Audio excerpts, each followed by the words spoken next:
የቻይና ተማሪዎች እንዴት ዲሲፕሊን እንደሚኖራቸው እና ሁልጊዜም ተግባራቸውን እንዴት በተሳካ ሁኔታ እንደሚያከናውኑ አስባችሁ ታውቃላችሁ? ይህ የሚሆነው ከእናንተ የበለጠ ብልህ ስለሆኑ አይደለም፣ ይልቁንም ቀላል ስርዓት ስላላቸው እና በየቀኑ ያንን ስርዓት ጠብቀው ስለሚጓዙ ነው። በዚህ ቪዲዮ ውስጥ የቻይና ተማሪዎች ትምህርታቸውን በብቃት ለመቆጣጠር የሚጠቀሙባቸውን የአስተሳሰብ ልምዶች እና ቴክኒኮች አካፍላችኋለሁ። 1. ስልታዊ ማስታወሻ አወሳሰድ። በመጀመሪያ የቻይና ተማሪዎች ማስታወሻቸውን በስትራቴጂ እና ስልታዊ በሆነ መንገድ ነው የሚጽፉት። ማስታወሻዎቻችሁ ጥናታቸውን ቀላል እንዲያደርጉ እንጂ የበለጠ ግራ እንዲያጋቧችሁ የታሰቡ አይደሉም። ስለዚህ ማስታወሻችሁን ግልጽ እና ቀላል አድርጉት። ከትምህርት ቤት በኋላ አስፈላጊ ርዕሶችን በጥንቃቄ እንደገና ጻፉ። ይህ እንደገና መጻፍ ጊዜ ማባከን አይደለም፣ ይልቁንም አላስፈላጊ ዝርዝሮችን ለማስወገድ ይረዳል። አንድ እጅግ በጣም በውጤታማ መንገድ የተዋቀረ የገጽ አቀማመጥ ወይም ፎርማት መጠቀም ነው። ገጻችሁን ወደ ክፍሎች ከፋፍሉት። ለምሳሌ ለዋና ማስታወሻዎች አንድ ክፍል፣ ለማጠቃለያዎች አንድ ክፍልና ለዘዴዎች ወይም ቁልፍ ነጥቦች ደግሞ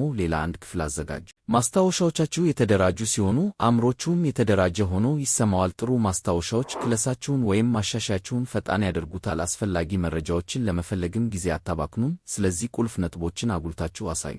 ሌላው ነጥብ የስህተት ማስታወሻ ደብተር ማስቀመጥ ነው። የቻይና ተማሪዎች ማስታወሻዎቻቸውን የበለጠ ጠቃሚ ለማድረግ የተለያዩ ቀለሞችን ይጠቀማሉ። ቀመሮችን፣ ፍቺዎችን እና ዋና ዋና ሐሳቦችን በማጉላት ጎልተው እንዲታዩ ያደርጋሉ። ነገር ግን በዚህ ላይ ጥንቃቄ ማድረግ አለባችሁ። እያንዳንዱን መስመር ቀለም አትቀቡት። ሁሉም ነገር ጎላ ብሎ ከታየ የትኛውም ነገር የተለየ አስፈላጊነት አይኖረውም። የቻይና ተማሪዎች የራሳቸው የሆነ የስህተት ማስታወሻ ደብተር አላቸው። የሚጠቀሙበትም በዚህ መንገድ ነው። በፈተና ወይም በቤት ሥራ ላይ ስህተት በሰሩ ጊዜ ሁሉ ጥያቄውንና ትክክለኛውን አሰራር ይጽፋሉ። እናንተም ይህንን ማስታወሻ ደብተር ብዙ ጊዜ ደጋግማችሁ ገምግሙት። ያለፉትን ስህተቶቻችሁን ስትመለከቱ በሚቀጥለው ጊዜ ምን ማስወገድ እንዳለባችሁ ትማራላችሁ። 2. ከተነሳሽነት ይልቅ ተግሳጽ ወይም ዲሲፕሊን። ሌላው የአስተሳሰብ ዝንባሌያቸውን እመልከት። ከተነሳሽነት ይልቅ ለተግሳጽ ወይም ለዲሲፕሊን ቅድሚያ ይሰጣሉ። እስቲ ለአንድ ሰከንድ እውነታውን እንነጋገር። በየቀኑ ለማጥናት ተነሳሽነት ላታገኙ ትችላላችሁ። አንዳንድ ቀናት ድካም ሊሰማችሁ ይችላል፣ ሌላ ቀን ደግሞ ጨርሶ ማጥናት ላያስፈልጋችሁ ይችላል። ነገር ግን ዲሲፕሊን ማለት ምንም አይነት ስሜት ቢሰማችሁ ማጥናት ማለት ነው። የቻይና የጥናት ዘዴዎች ስሜቱ ምንም ይሁን ምን ስራውን ሰርቶ በማጠናቀቅ ላይ ያተኩራሉ። መጀመሪያ ላይ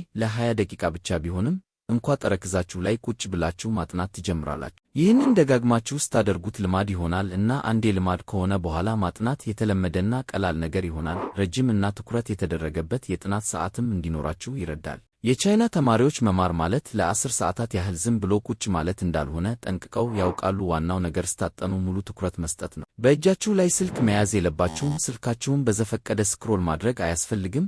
አንድ ርዕሰ ጉዳይ ትመርጣላችሁ፣ ከዚያም ሙሉ ትኩረታችሁን ትሰጣላችሁ። ትኩረት የሚከፋፍሉ ነገሮች ባሉበት ከምታጠኑ 3 ሰዓታት ይልቅ ትኩረት የተደረገበት 1 ሰዓት ብቻ ማጥናት እጅግ የተሻለ ነው። ብዙ ተማሪዎች የተወሰነ የጊዜ ገደብ ይጠቀማሉ። በዚያ ጊዜ ውስጥ ማጥናት ብቸኛው ስራቸው ይሆናል። ይህንን ብዙ በተለማመዳችሁት ቁጥር ትኩረት የማድረግ አቅማችሁ ይበልጥ እየጠነከረ ይሄዳል። 3. ትኩረት የሚከፋፍሉ ነገሮችን መቀነስ እና ግልጽ። ትኩረትን የሚከፋፍሉ ነገሮችን መቀነስ እና ግልጽ የሆነ የጥናት ዕቅድ ማውጣት ሌላው ዘዴ ነው። የቻይና ተማሪዎች መጽሐፎቻቸውን ከመክፈታቸው በፊት የጥናት ቦታቸውን ያዘጋጃሉ። ጠረጴዛዎቻቸውን ንጹህ ያደርጋሉ፣ ስልኮቻቸውን ያስቀምጣሉ እና በዚያ ቀን ምን እንደሚያጠኑ አስቀድመው ይወስናሉ። ግልጽ የሆነ ዕቅድ መኖሩ አእምሯቸውን ያረጋጋል። ለምሳሌ ዛሬ የኬሚስትሪ ምዕራፍ 3ን አጠናቅቄ 5 የሂሳብ ጥያቄዎችን እፈታለሁ ብላችሁ ቀላልና ግልጽ በሆነ መልኩ ታቅዳላችሁ። ዕቅዳችሁን አስቀድማችሁ ስታውቁ ቀጥሎ ምን ማድረግ እንዳለባችሁ በማሰብ ጊዜ አታባክኑም። ያወጣችሁትን ሥርዓት ደረጃ በደረጃ መከተል ብቻ ነው የሚጠበቅባችሁ። 4. ጽንሰ ሐሳቦችን በጥልቀት መረዳት። ቀጣዩ ነጥብ ጥልቅ ግንዛቤ መፍጠርና ጽንሰ ሐሳቦችን መረዳት ነው። መጀመሪያ ላይ ሳትረዱ በቃላት ማጥናት ወይም ማስታወስ ቀላል ሊመስል ይችላል፣ ነገር ግን ዋጋ የለውም። ምክንያቱም ዛሬ ያስታወሳችሁትን በፈተና ወቅት ልትረሱት ትችላላችሁ። በምትኩ የቻይና ተማሪዎች ርዕሱን በትክክል ለመረዳት ነው የሚሞክሩት። ለምሳሌ የምታጠኑት ባዮሎጂ ከሆነ ሂደቱ እንዴት እንደሚከናወን ደረጃ በደረጃ ትረዳላችሁ። የሆነን ነገር በደንብ ስትረዱት በአእምሮአችሁ ውስጥ ረዘም ላለ ጊዜ ይቆያል እና የዚህ በጣም ጥሩ ክፍል አዳዲስና አስቸጋሪ ጥያቄዎችን በቀላሉ መፍታት መቻላችሁ ነው።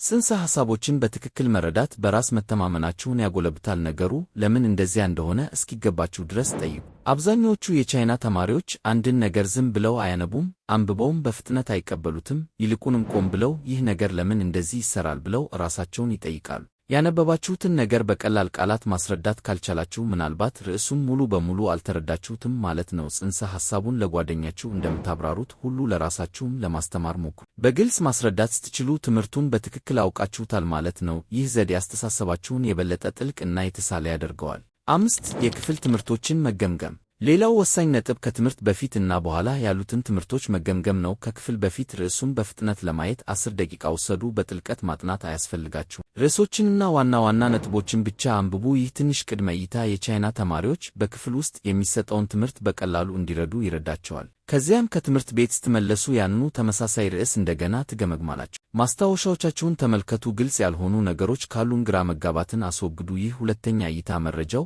በአእምሮቹ ውስጥ ረዘም ላለ ጊዜ እንዲቆይ ይረዳል፣ እንዲሁም ግራ መጋባትን በፍጥነት ያጠፋላቸዋል። እነዚህ ትናንሽ ዕለታዊ ግምገማዎች ከፈተና በፊት ከመጠን በላይ እንዳትጨነቁ ያግዞችኋል። 6. የክለሳ ሥርዓት እና እንቁ መታሰቢያ። ሌላው የማሻሻያ ወይም የክለሳ ሥርዓት ነው። የድግግሞሽ ትዝታ በጣም አስፈላጊ ነው። መደጋገም በእርግጥም በሚገባ ይሠራል። አንድን ነገር በይበልጥ ባያችሁት ወይም በተለማመዳችሁት ቁጥር በአእምሮቹ ውስጥ የበለጠ ጠንካራ እየሆነ ይመጣል። የቻይና ተማሪዎች አስፈላጊ ርዕሶችን ከአንድ ጊዜ በላይ ነው የሚያነቡት። ቀመሮችን ለጥቂት ደቂቃዎችም ቢሆን በየቀኑ ድገሟቸው። ለምሳሌ በባዮሎጂ ትምህርት የእጽዋት ሴል ክፍሎችን እየተማራችሁ ከሆነ በየቀኑ ገምግሟቸው። የሴል ግድግዳ፣ ኒውክሊየስ፣ ክሎሮፕላስት እና የመሳሰሉትን ማለቴ ነው። ይህ ሂደት ከጊዜ በኋላ ጠንካራ የማስታወስ ችሎታን ይገነባል። ሌላው እንቁ መታሰቢያ ወይም አክቲቭ ሪኮል ነው። የቻይና ተማሪዎች ማስታወሻቸውን እንዲሁ ዝም ብለው ደጋግመው አያነቡም። ይልቁንም መጽሐፉን ዘግተው ራሳቸውን ይፈትሻሉ። እናንተም የምታስታውሱትን ለመጻፍ ወይም መልሶቹን ሳታዩ ጥያቄዎችን ለመፍታት ሞክሩ። ይህ አሰራር አንጎላችሁ በደንብ እንዲሠራ ያስገድደዋል። ይህም የማስታወስ ችሎታችሁን ያጠናክረዋል። አክቲቭ ሪኮል ከፓሲቭ ወይም ዝም ብሎ ከማንበብ የበለጠ ውጤታማ ነው፣ ምክንያቱም አእምሮቹ መረጃን እንዲያስታውስ ያሰለጥነዋል እንጂ እንዲያውቀው ብቻ አይደለም። ሌላው የተከፋፈለ ድግግሞሽ ወይም ስፔስድ ሪፒቴሽን ነው። የቻይና ተማሪዎች ሁሉም ነገር አንድ ጊዜ ብቻ አያጠኑም። ከአንድ ቀን በኋላ፣ ከዚያም ከ3 ቀናት በኋላ፣ በመቀጠልም ከሳምንት በኋላ ይገመግማሉ። በዚህ መንገድ እያንዳንዱ ግምገማ ከበፊቱ ቀላል እየሆነ ይመጣል። ይህ ዘዴ መረጃን ከአጭር ጊዜ ማኅደረ ትውስታ ወደ ረጅም ጊዜ ማኅደረ ትውስታ ያዛውረዋል። ይህ በፈተና ወቅት በጣም ጠቃሚ ነው፣ ምክንያቱም በጭንቀት ውስጥ ሆናችሁ እንኳን በቀላሉ ልታስታውሱት ትችላላችሁ። ጊዜን የጠበቀ ድግግሞሽ ጥናታችሁን የበለጠ ብልህ እንጂ ከባድ እንዳይሆን ያደርገዋል። 7. የፈተና ልምምድ። ቀጣዩ ነጥብ የፈተና ልምምድ ነው። ያለፉትን የፈተና ወረቀቶች ተለማመዱ። የቻይና ተማሪዎች ያለፉትን የፈተና ወረቀቶች መለማመድ ለፈተና ለመዘጋጀት ከሚጠቅሙ በጣም ጥሩ መንገዶች አንዱ መሆኑን ያውቃሉ። ትክክለኛውን የፈተና አቀራረብ ለመረዳት ብዙ ያለፉ ወረቀቶችን በየጊዜው ይፈታሉ። ይህ ልምምድ የትኞቹ ርዕሶች በብዛት እንደሚጠየቁ እና የሚወጡትን የጥያቄዎች አይነት ያሳያቸዋል። ያለፉ ፈተናዎች ልክ እንደ እውነተኛው ፈተና ቅድመ እይታ ናቸው፣ ስለዚህ በፍጹም አትዝለሏቸው። በጥያቄዎቹ ላይ የተሰጠውን ጊዜ ጠብቃችሁ ፍቷቸው። የቻይና ተማሪዎች ጥያቄ ሲለማመዱ ሁልጊዜም ሰዓት ቆጣሪ ይጠቀማሉ።